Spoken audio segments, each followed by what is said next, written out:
Hey, everybody, welcome. Thanks for joining me. Please take a second to share this, click thumbs up, and subscribe, and all that good stuff. If you donate in the super chat, all of the donations are going to those in need.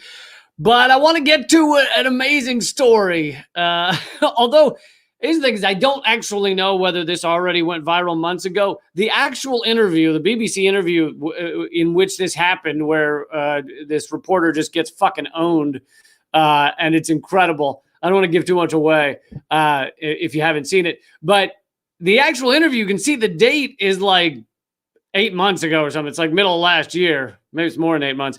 It's like middle of last year. So it's possible this already went viral, but clearly it's going viral now because the tweet of where someone tweeted it out is like 25,000, 27,000 retweets. But this BBC reporter just gets fucking owned by bringing up the topic of Julian Assange. And it's pretty incredible. She was interviewing forgot about Rockfin. 1 second, please. Okay. She's interviewing the president of Azerbaijan. Like I said, this happened in the middle of last year.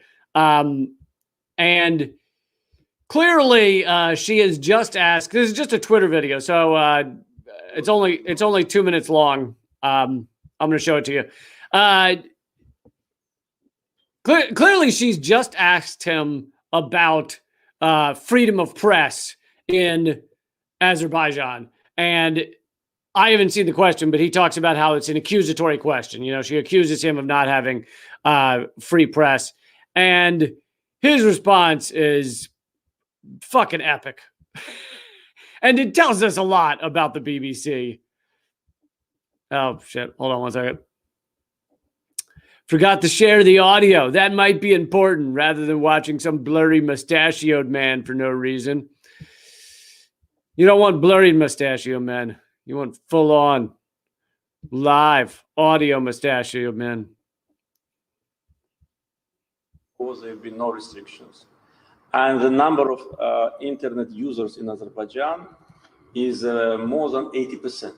Can you imagine the restriction of media in a country where internet is free, there is no censorship, and there are 80% of internet users? We have millions of people on Facebook. How can you say that we don't have free media? This is, again, a biased approach. This is an attempt to create a perception in Western audience about Azerbaijan. We have opposition, we have NGOs, we have free political activity, we have free media, we have freedom of speech. But if you raise this question, can I ask you also one? How do you assess what happened to Mr. Assange? Is it a reflection of free media in your country? Amazing. And how do you think she responds to that? We're not here to discuss my country. No. Nope, we're not here to discuss my country. We're not here to discuss the fact that we've had one of the biggest, most famous publishers in the world locked up for fucking 9 years. We're not here to discuss that. Not at all. We're not here to discuss no, my let's country. Discuss. No. Let's discuss. No, President. In order to accuse me, saying that Armenians will not have free media here, let's talk about Assange. How many years he spent in Ecuadorian embassy, and for what? And where is he now? For journalistic activity. You kept that person hostage, actually killing him morally and physically. You did it, not us, and now he's in prison. So you have no moral right to talk about free media when you do these things.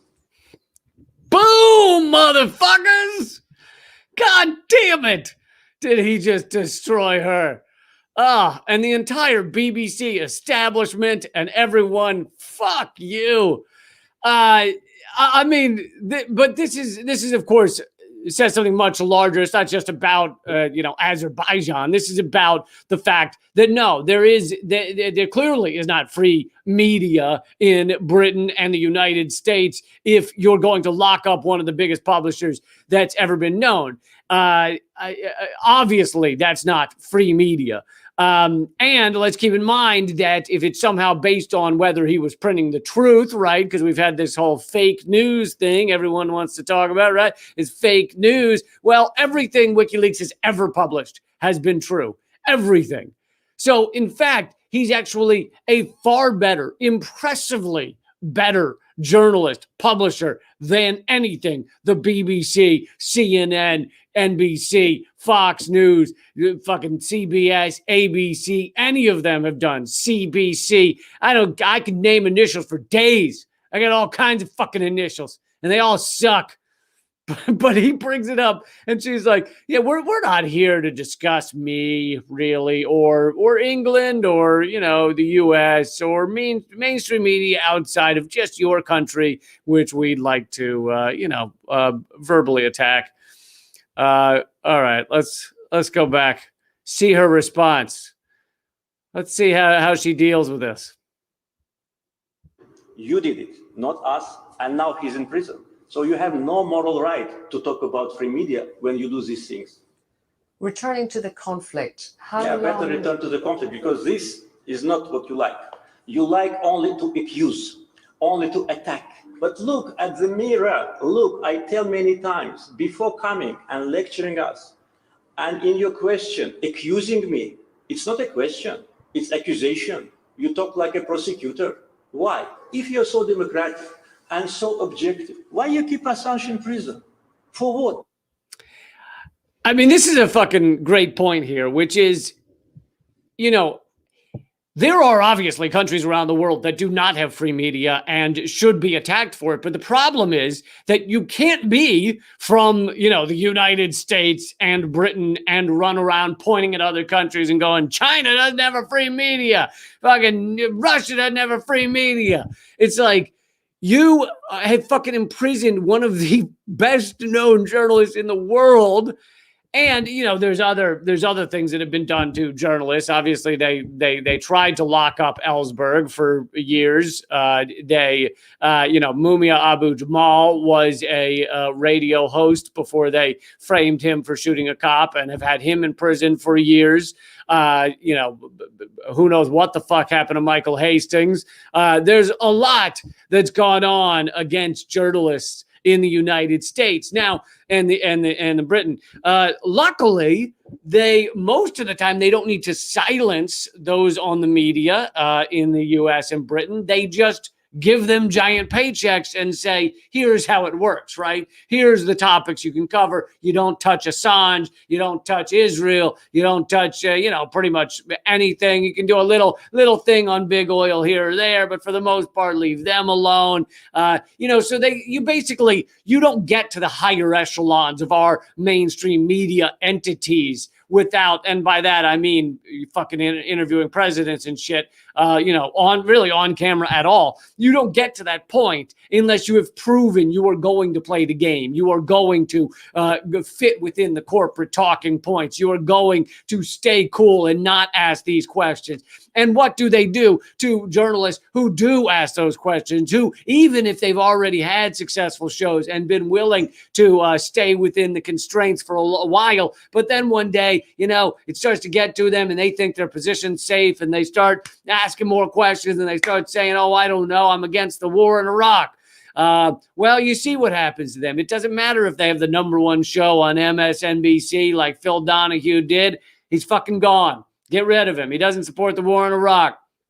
Jesse Ventura, they were going to make him the next tent pole of MSNBC back in 2002. And they found they'd already signed the contract, and then they found out he was against the Iraq war. So they paid him upwards of $10 million to just go away, just be out of his contract. Just don't show up on MSNBC because we have to support war. We have to support obliterating people. We have to support dropping bombs every 12 minutes. That's what we need to support. And if you aren't going to do that, then it doesn't matter if you're an incredibly famous former governor of Minnesota and you fucking probably would have had a hit show on MSNBC.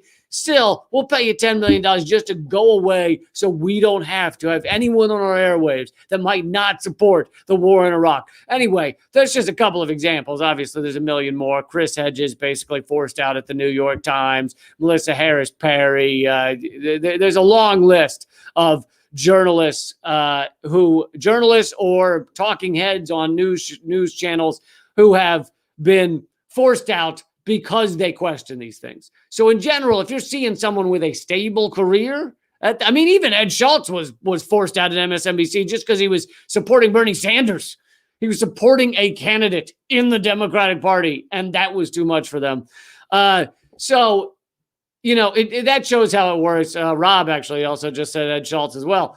But that shows how it works. So if you get in this position, generally speaking, you understand the rules and you aren't going to go over them. You aren't going to talk about Assange. And so her job right now is to shut him down and move on past Assange because they can't talk about that, you know, and that she's doing her best. But obviously he's done a fucking wonderful job of hammering away at it. But let's see. She has one or two more attempts I think just one more attempt at trying to change the subject. And I think this is where it happens. And I recognize, as a comedian, I understand what she's trying to do. She's trying to do the thing where you get out of being seriously grilled by telling kind of half a joke, and then that allows for a pivot because you get the other person to, you know, chuckle, and then you're back on good terms and you can pivot to something that you're more comfortable talking about, right? That's what she tries to do, but it doesn't work at all because the joke doesn't even fucking make sense at all. So let's go back.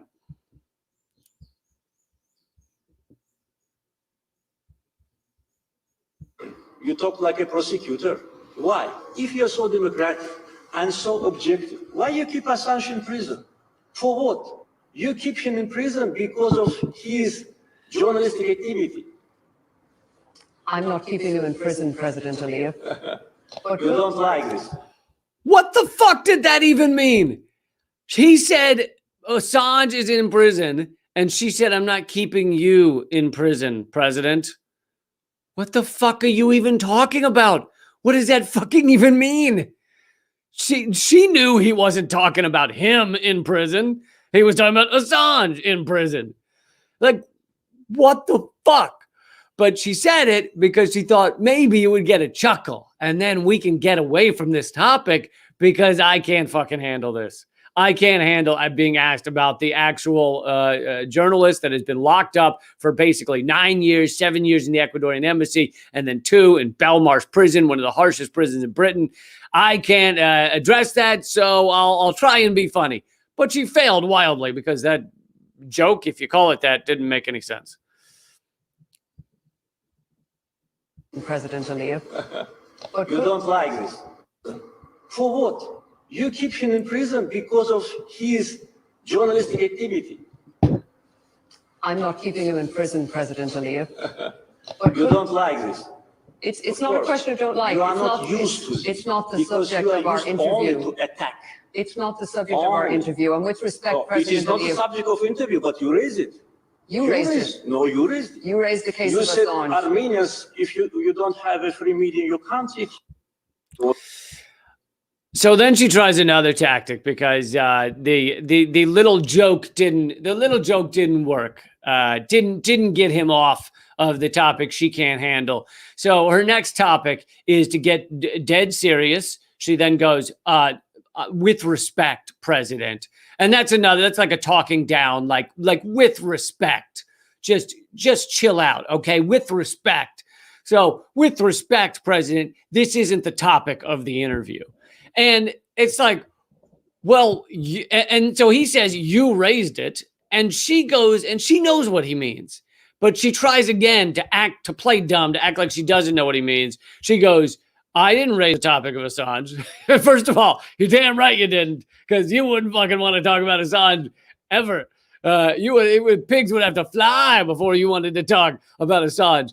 But she says, I didn't raise the topic of Assange. And she knew he didn't mean the topic of Assange. He meant the topic of freedom of press.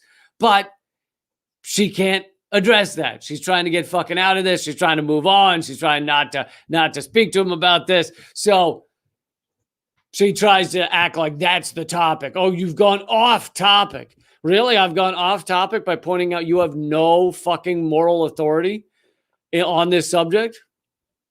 I think he's very on topic. But so, like I said, I don't know if that video went viral a half year ago or something, because that's when that interview took place. But anyway, it's going viral today. It's got 27,000 retweets.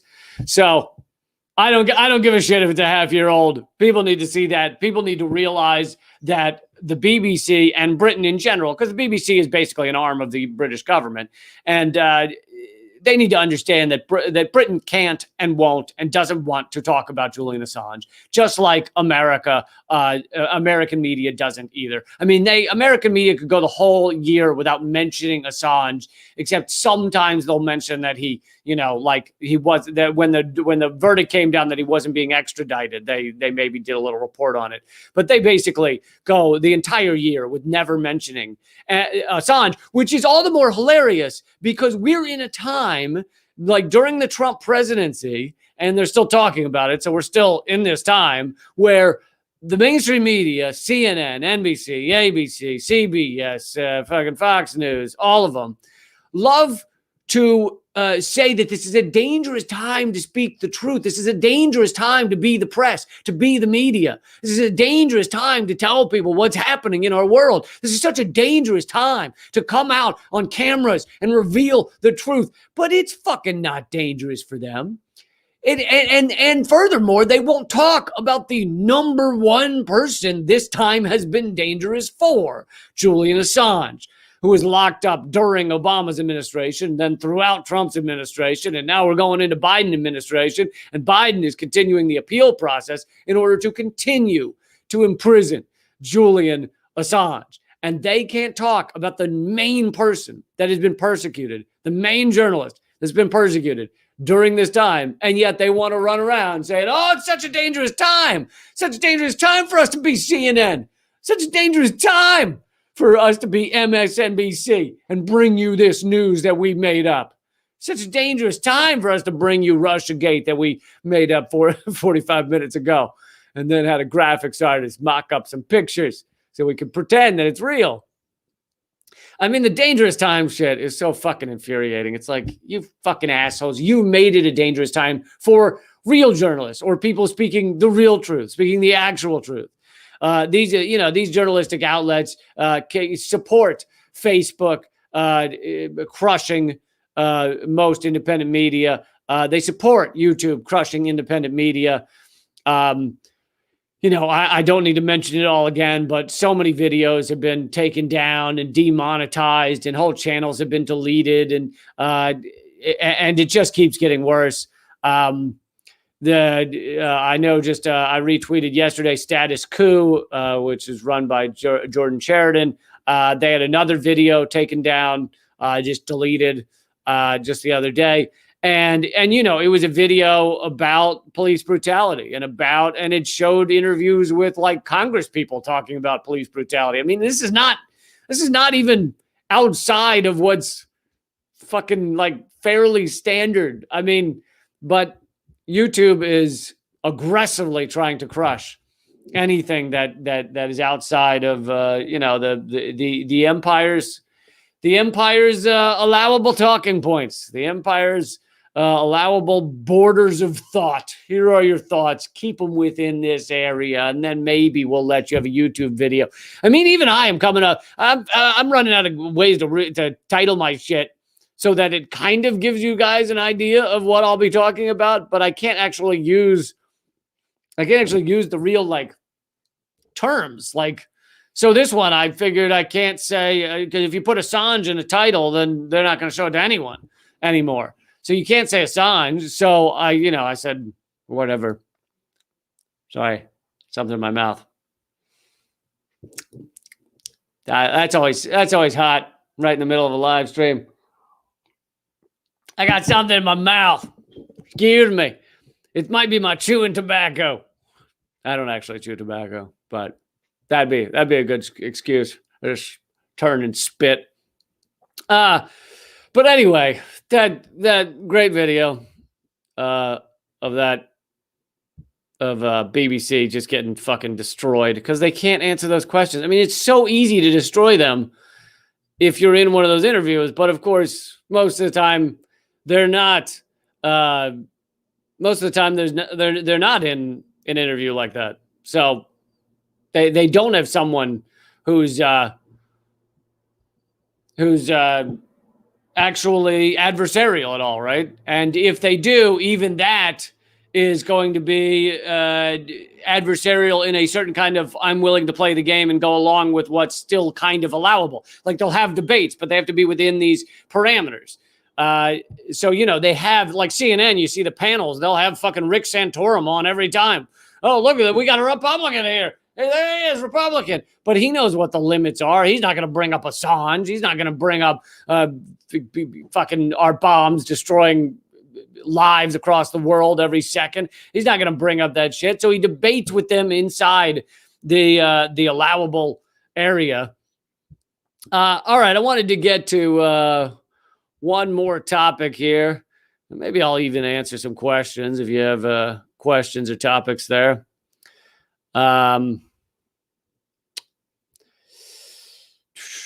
Ed wants me to talk about the entertainment and sports world, how they spread the crap.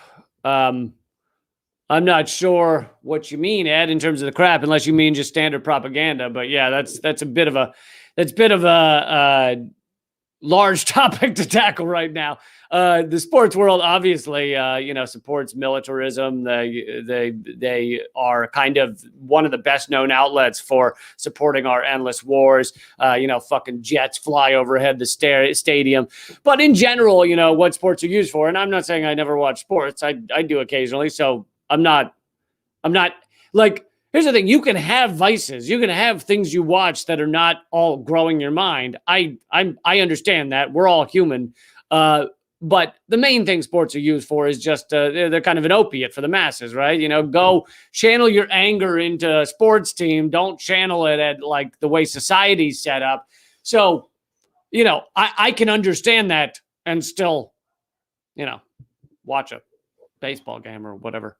Not often. It's pretty rare. But I'm just saying, like, you can understand that that's their purpose. I mean, that's the main reason that they're so big. Also, they make a fuck ton of money. But it's like that, and that's why Kaepernick was so threatening, is because if you take the sports world and you make it political, it's not serving its purpose. It's not distracting people from the political. It's not distracting people from the police brutality. It's not distracting people from getting united and getting together and working together. So obviously, if you're watching a lot of sports, then you're playing right into their hands.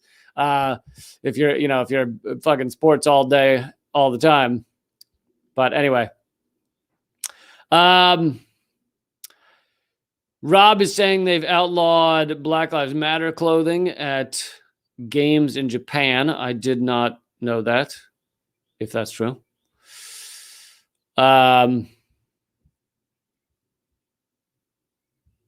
Let's see what else here.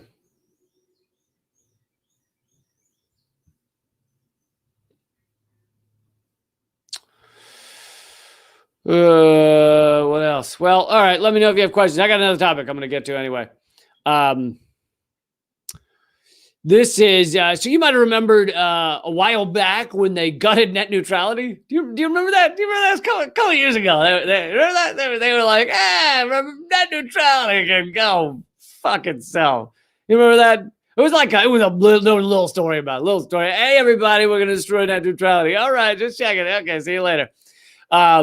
So, yeah, the FCC basically voted to ruin net neutrality, which they're kind of slowly rolling out the repercussions of that. I think they didn't want to do it all at once because they figured people then might get upset. So what they've done is they've kind of slowly rolled it out. They're like sites that tend to that tend to support independent media and things like that, I believe are slower than they used to be. Sites like Netflix fucking load like a charm, right? Never have trouble with Netflix loading. So the big corporate entities have no problem with their sites, but other sites will often load much slower, and especially if you got tons of video or whatever. So I don't think we've seen the big ramifications, but I think we've seen the small ones, and it's incredibly useful to them going forward if they want to slow down a site, if they want to make a site not really feasible for people to visit and check out.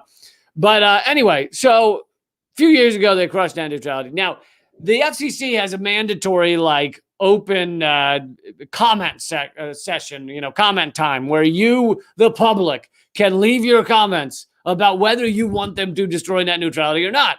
And, so a few years ago, there were millions of comments on there. For a while, all the comments were saying, fuck you, don't destroy net neutrality. We need this. The internet should be free and open, and everyone should have their voices heard. Do not do this, you assholes, you corporate toxic tool cunts. Okay, that's a new term I just made up. And they said that, and then the big tech, the big corporate entities that telecoms that wanted to crush net neutrality so that they could control things more easily. They were like, well, this looks bad. If all the comments are saying defend net neutrality, that looks bad for us. So they then started, all these comments started showing up being like, yeah, I can't remember what they called it, I want happy, free internet. Oh, they called free the internet or something like that. Literally destroying net neutrality was called internet freedom. They fucking did that. They gaslit everybody. They called it internet freedom. So all these comments were flooding this page saying, oh, I want internet freedom. I want the FCC to do this. I think it'll be great if they do this. Yay, FCC. Good idea. Wonderful. And all these comments started pouring in.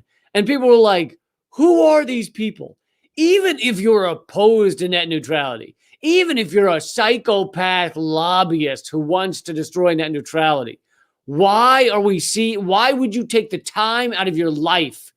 Well, maybe not a lobbyist, they're getting paid to do it, but everyone else, even if you're a psychopath who wants to destroy net neutrality, why would you take the time out of your life to leave comments on a board saying, yeah, destroy net neutrality by the millions? It didn't make any sense.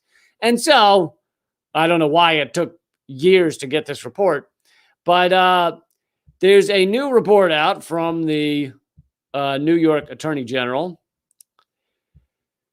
showing that nearly 82% of net neutrality comments to the FCC were fake. In New York, the New York Attorney General found that of the more than 22 million public comments the FCC received in 2017 regarding the repeal of net neutrality protections, a whopping 18 million were fake. Millions of those comments, the report says, were funded by the broadband industry. The OAG found that millions of fake comments were submitted through a secret campaign funded by the country's largest broadband companies to manufacture support for the repeal of existing net neutrality rules using lead generators, the report says, and millions more were submitted by a 19-year-old college student using made-up identities. A 19-year-old, one dude? Wow, good job, dude. Anyway, the point is that, and I don't know why it took them fucking years to write that report, but those comments were fucking fake. I mean, and everyone knew it. It would never made sense for that many people to care that much to destroy net neutrality. It just never made sense. And sure enough, and then the FTC used that as cover, like, well, we got all these comments, so all right, we're going to destroy net neutrality. Thanks for your help, America. We're here for you. I mean, everyone knew it, but here is the proof. Here is the final report. Here is the evidence. They finally come out and said, yeah, it was fucking bots. It was, big telecoms, broadband industry.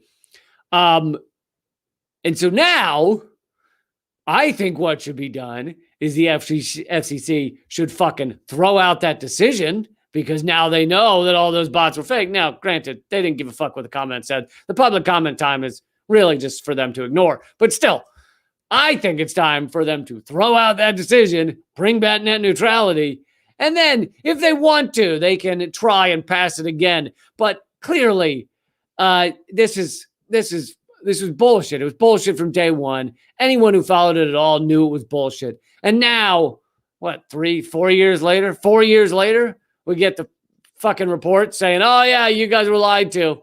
Yeah, we know.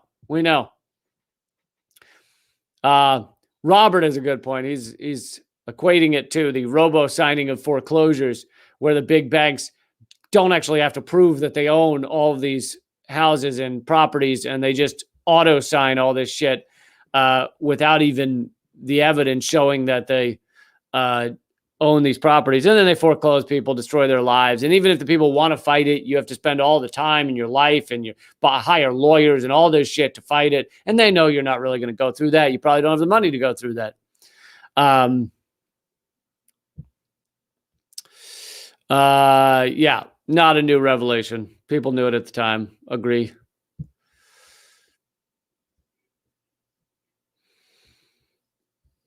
Let's see. What else you guys got?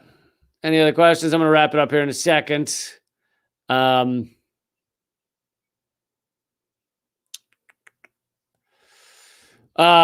the way, we have a live stream. Me and Eleanor Goldfield will be doing a live stream this Sunday at 8 p.m.